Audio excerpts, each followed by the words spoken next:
Halo adik-adik, bagaimana adik-adik punya kabar di hari ini? Semoga selalu baik, selamat hari Minggu dan Shalom. Adik-adik, Katom di hari ini ada dalam pertemuan yang ke-15 dan Katom punya program sajian di hari ini itu adalah konteks. Pokok bahasannya adalah permasalahan sosial kemasyarakatan dengan subpokok bahasan cara-cara pencegahan permasalahan sosial. Lalu dia punya bahan bacaan di hari ini ada di dalam kitab Kejadian pasal 47 ayatnya yang ke-13 dan berakhir pada ayatnya yang ke-26. Tapi sebelum Katom memulai seluruh Katom punya aktivitas di hari ini, maka dari itu mari Katom berdoa bersama-sama. Mari kita berdoa. Terima kasih Tuhan Yesus karena berkat dan penyertaan-Mu selagi kami ada di hari ini ya Tuhan. Kini kami memuji dan memuliakan nama-Mu. Lalu di saat ini ya Tuhan kami akan membaca firman Tuhan. Lalu kami akan menyimak materi di hari ini. Kiranya apa yang kami dapat di hari ini boleh menjadi bekal dan pegangan bagi kehidupan kami dari hari lepas hari. Hanya di dalam nama Tuhan Yesus kami berdoa. Amin. Nah, adik-adik, Katom punya pembacaan firman di hari ini. Sebagai pengasuh ulang lagi akan ada di dalam kitab Kejadian pasal 47 ayatnya yang ke-13 dan berakhir pada ayatnya yang ke-16 yang berbunyi demikian.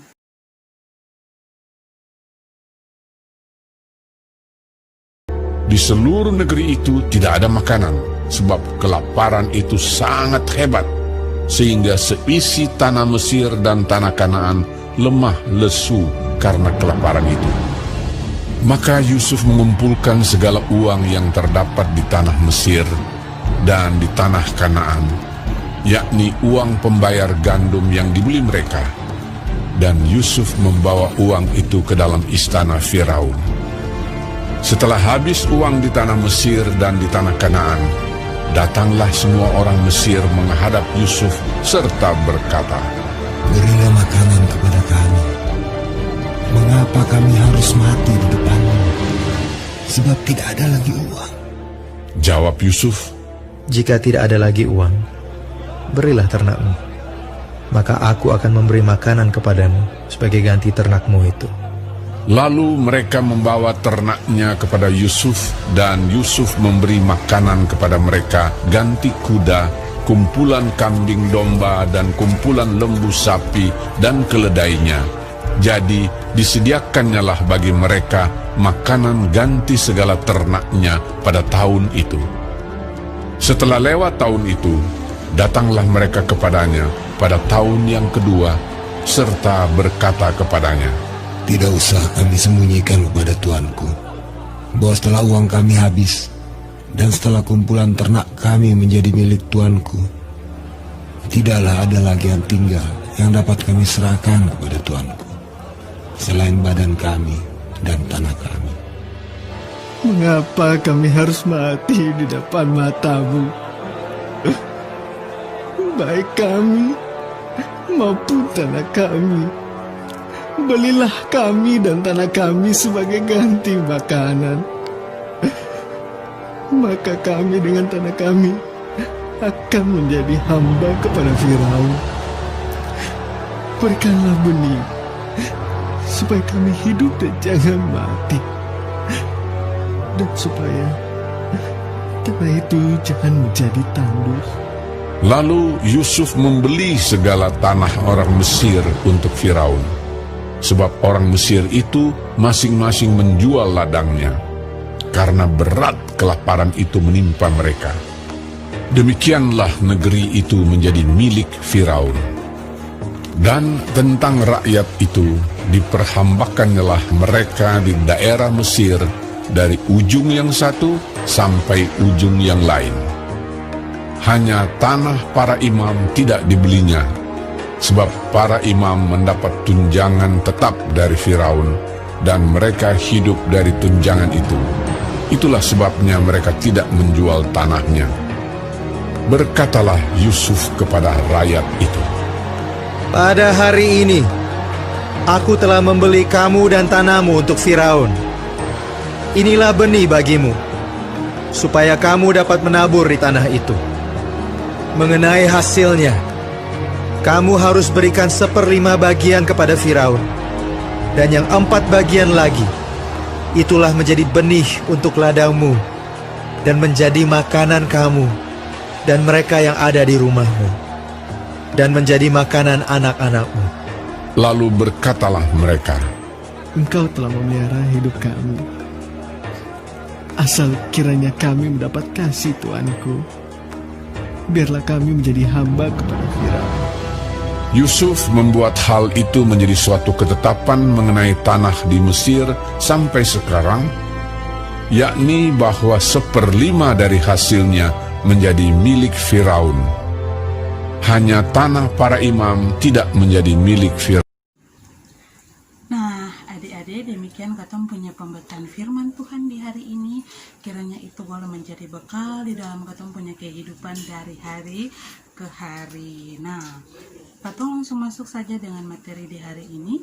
Katong punya materi di hari ini, tadi kakak pengasuh sudah bilang di awal, adalah tentang permasalahan sosial kemasyarakatan dengan cara-cara pemecahan permasalahan sosial.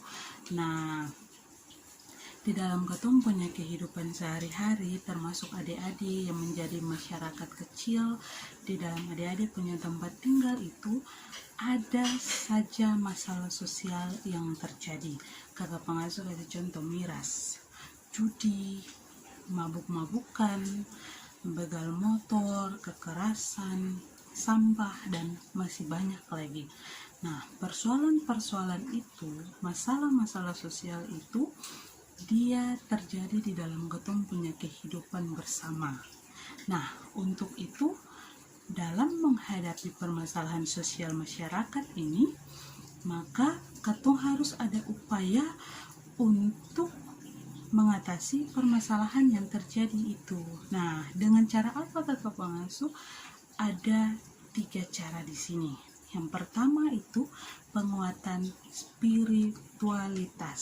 Nah, penguatan spiritualitas ini dia itu adalah tindakan yang katong ambil untuk menguatkan ketong, mengembangkan ketong punya kehidupan iman seseorang, atau mengembangkan ketong punya kehidupan iman sendiri supaya ketong menjadi lebih baik di dalam menghadapi berbagai persoalan hidup yang muncul adik-adik. Dengan cara apa?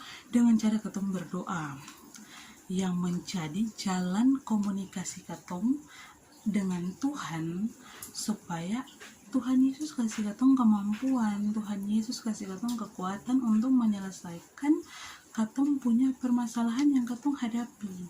Nah, kemudian katong membaca firman Tuhan, membaca Alkitab yang menjadi pedoman bagi katong punya hidup, bagi orang percaya, serta katong melibatkan katong punya diri di dalam kegiatan-kegiatan peribadahan atau kegiatan-kegiatan gerejawi yang mana ada bisa katong memuji Tuhan lewat persekutuan unit, persekutuan sektor, sekolah minggu, ataupun yang lain-lain. Nah, sehubungan dengan ini ada penguatan etik moral. Etik moral ini dia mengupayakan supaya tiap orang, adik-adik, kakak pengasuh, ataupun adik-adik punya orang tua bisa memiliki kemampuan untuk mengambil keputusan yang baik di dalam katong punya hidup, di dalam adik-adik punya hidup, di dalam orang tua punya hidup, maupun di dalam orang lain punya hidup. Dengan cara apa? Mengikuti kehendak Tuhan, mematuhi peraturan orang tua, mematuhi peraturan pemerintah yang berlaku di dalam kehidupan masyarakat yang adik-adik tinggal ini. Nah, kemudian berhati-hatilah dalam bergaul. Kenapa kakak pengasuh bilang berhati-hati di dalam bergaul, adik-adik? Terkadang ketong berteman itu ada teman yang baik dan ada teman yang boleh dikatakan teman yang tidak baik. Nah, jangan sampai adik-adik terpesona dengan pergaulan itu, lalu pergaulan itu justru merusak adik-adik punya masa depan, merusak adik-adik punya mental. Itu kan sembagus untuk adik-adik. Nah, di sini adik-adik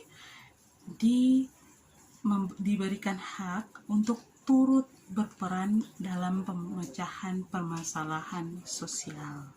Nah, adik-adik sebagai bagian dari kehidupan masyarakat, maka dari itu adik-adik juga harus turut berperan di dalam kehidupan masyarakat untuk menyelesaikan masalah-masalah sosial yang ada.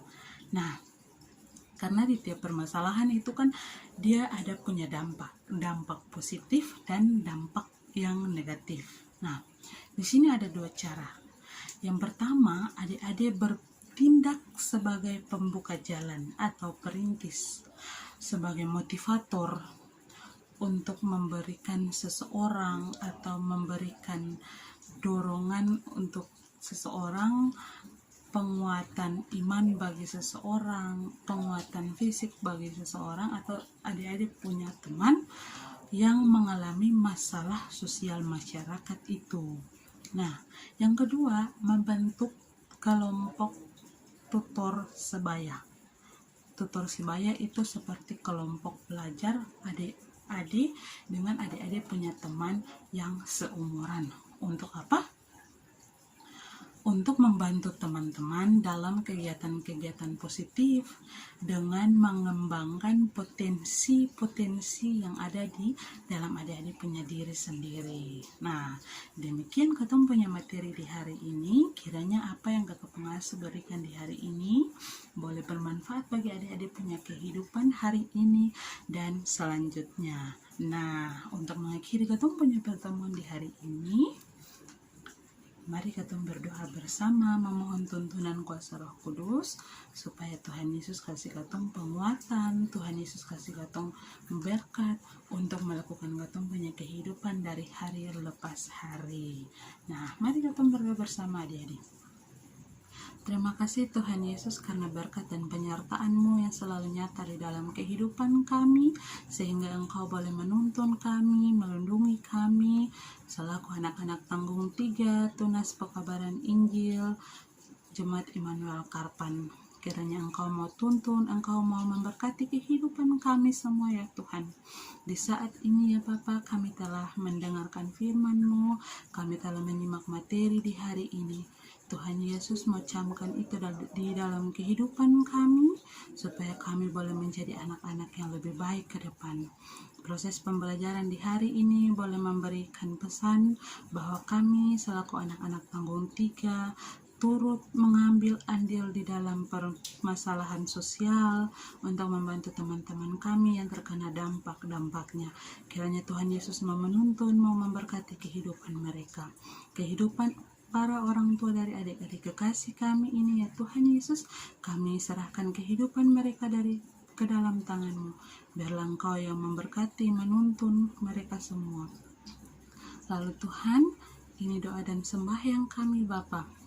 Kami akan berpisah, lalu kami akan melakukan aktivitas kami selanjutnya. Kiranya Engkau mau menjaga, mau menuntun kami hari ini, esok, terus kekal sampai selama-lamanya. Amin. Nah, adik-adik, demikian ketemu punya pertemuan di hari ini. Kiranya apa yang ketemu sudah dapat di hari ini dapat berguna ke depan. Oke adik-adik, selamat hari Minggu, shalom dan sampai jumpa. Dadah.